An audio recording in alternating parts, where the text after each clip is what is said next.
বিএনপির অভ্যন্তরে অপকর্ম, কোন্দল ও দলের শৃঙ্খলা ভঙ্গের অভিযোগে সংশ্লিষ্টদের বিরুদ্ধে শুরু হয়েছে দলীয় শুদ্ধি অভিযান। বিশেষ করে হাইব্রিড ও নব্য বিএনপি পরিচয়ে তৃণমূল থেকে কেন্দ্র পর্যন্ত কোন্দল সৃষ্টিকারী এবং বিশৃঙ্খলা ছড়ানো ব্যক্তিদের চিহ্নিত করে তাদের তালিকা তৈরি করা হচ্ছে বলে জানিয়েছে কেন্দ্রীয় নেতৃবৃন্দ।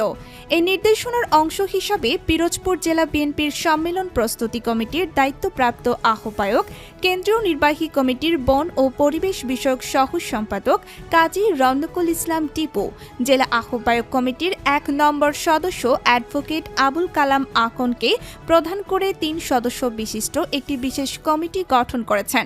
এই কমিটি পিরোজপুর জেলার ভান্ডারিয়া উপজেলা ও পৌরসভা সম্মেলনের জন্য চূড়ান্ত ভোটার তালিকা যাচাই বাছাইয়ের কাজ শুরু করেছে। প্রতিটি ইউনিয়ন ও ওয়ার্ড থেকে ২ জন করে প্রতিনিধিকে নিয়ে যাচাইয়ের কাজ হবে। উক্ত কার্যক্রমে নেতৃত্ব দিচ্ছেন অ্যাডভোকেট আবুল কালাম আকন, যিনি তৃণমূল পর্যায় থেকে ওপরের ভোটারদের যাচাই বাছাই করে কেন্দ্রীয়ভাবে অনুমোদনের জন্য চূড়ান্ত তালিকা প্রস্তুত করবেন।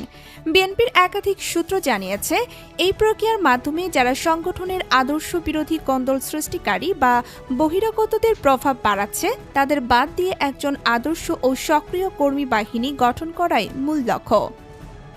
স্বপ্ন বাংলা নিউজ টিভি।